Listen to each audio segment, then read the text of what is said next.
अस्सलाम वालेकुम नाज़रीन। आज मैं बनाने जा रही हूँ गोश्त के दही बड़े।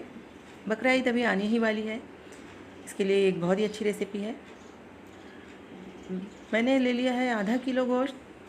गोश्त को गला लेना है, इसे मैंने कुकर में डाल दिया है। साथ ही इसमें शामिल कर देना आधा चम्मच नमक, आधा चम्मच हल्दी पाउडर, थोड़ा सा अदरक लहसुन का पेस्ट और 1 कप पानी।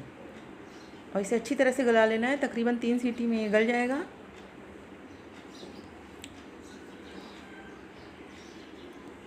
ये दही है आधा किलो। ये कुछ मसाले हैं, 4 हरी मिर्चें, 4 लहसुन की कलियाँ, 1 चम्मच ज़ीरा, 1 बड़ी इलायची और 1 बड़ा चम्मच साबुत धनिया। ये देखिए गोश्त गल चुका है।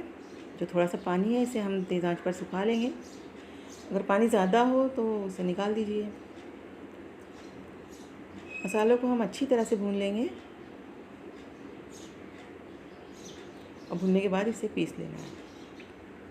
दही में हम शामिल कर देंगे आधा चम्मच नमक और ये पिसा हुआ मसाला,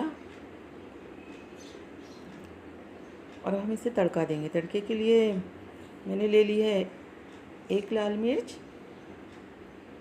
2 लहसुन की कलियां कटी हुई और 1 चम्मच ज़ीरा। 1 चम्मच तेल गरम करके हम इसमें तड़के की चीज़ें शामिल कर देंगे।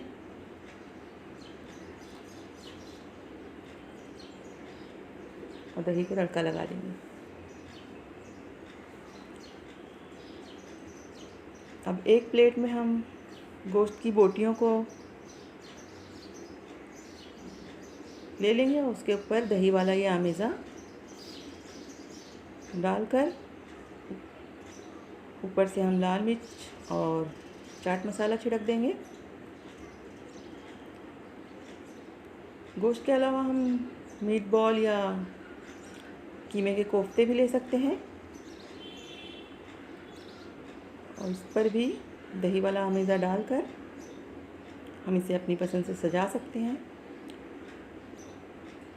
फ्रेंड्स, बकरा ईद के मौके पर गरम गरम और तेज़ मसालेदार चीज़ें खाकर अक्सर हमारा पेट भारी हो जाता है, तो दही इसके लिए बहुत ही फ़ायदेमंद है। दही खाने को हज़म करती है, पेट को ठंडा करती है।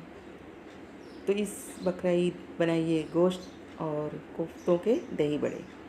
आपको वीडियो कैसी लगी ज़रूर बताइए। सब्सक्राइब कीजिए, लाइक कीजिए, शेयर कीजिए।